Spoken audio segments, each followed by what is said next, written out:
আসসালামু আলাইকুম রহমতুল্লাহি বারাকাতু। আজকে মূলত গ্যাং সকেট নিয়ে কথা বলবো আর কি। গ্যাং সকেটটার ক্যাপাসিটি হইল 10 থেকে 16 এম্পিয়ার এবং 220 ভোল্ট পর্যন্ত এটি সহ্য করতে পারবে আর কি। আর এইখানে যে L1 দেখা যাইতেছে এটা মূলত যে আমরা যে পজিটিভ লাইনটা আছে, পজিটিভ লাইনটা এই L1 মূলত সুইচের লাইন, এবং এইখানে যে চিহ্ন দেখা যায় এটা মূলত আর্থিং লাইন। এবং এইখানে এল যেটা আছে এইটা হলো কোনো কারণে যদি আপনার সুইচ নষ্ট হয়ে যায় তখন এই L1-এ যদি আমরা পজিটিভ লাইন কানেকশন দেই, সেই ক্ষেত্রে সুইচ ছাড়া অর্থাৎ ডাইরেক্ট গ্যাংটা চলবে। আর এই এন হলো নিউট্রাল এবং আর্থিং দুটো সম্পূর্ণ আলাদা বিষয়। আমরা অনেক সময় দেখা যায় নিউট্রাল এবং আর্থিং শর্ট করে দেয় এইভাবে মূলত শর্ট করে দেয়, কিন্তু এইটা কোনোভাবেই ঠিক না।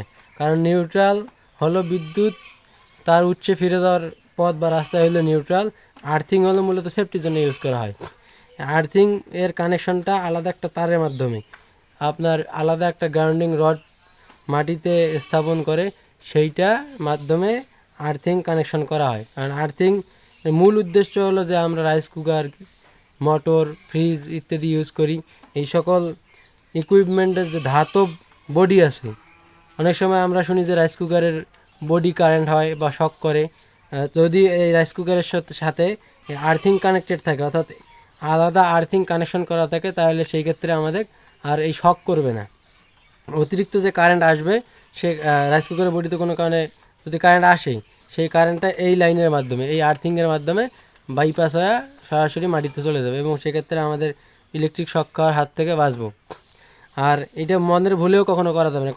কোনো কারণে যদি নিউট্রাল এবং আর্থিং আমরা শর্ট করে দিই, এবং নিউট্রাল কোনো কারণে তার যদি নষ্ট হয়ে যায় বা ফেল হয়ে যায়, তখন নিউট্রালের ফেল হওয়ার কারণে আর্থিং এবং নিউট্রাল শর্ট থাকার কারণে এটা সম্পূর্ণ কারেন্ট হয়ে যাবে।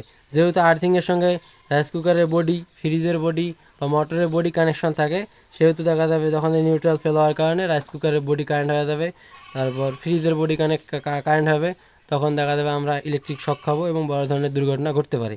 এজন্য অবশ্যই কেয়ারফুল থাকতে হবে, কারণ আর্থিং এবং নিউট্রাল সম্পূর্ণ দুটো আলাদা বিষয়।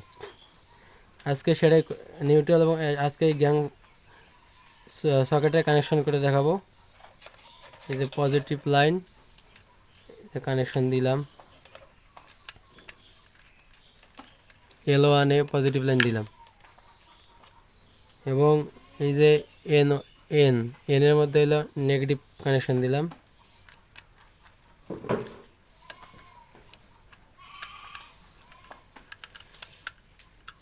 এবং আমার যেহেতু আর্থিংয়ের তার আলাদা নাই, সেহেতু আমি যে তার আছে এটা দিয়ে দিচ্ছি।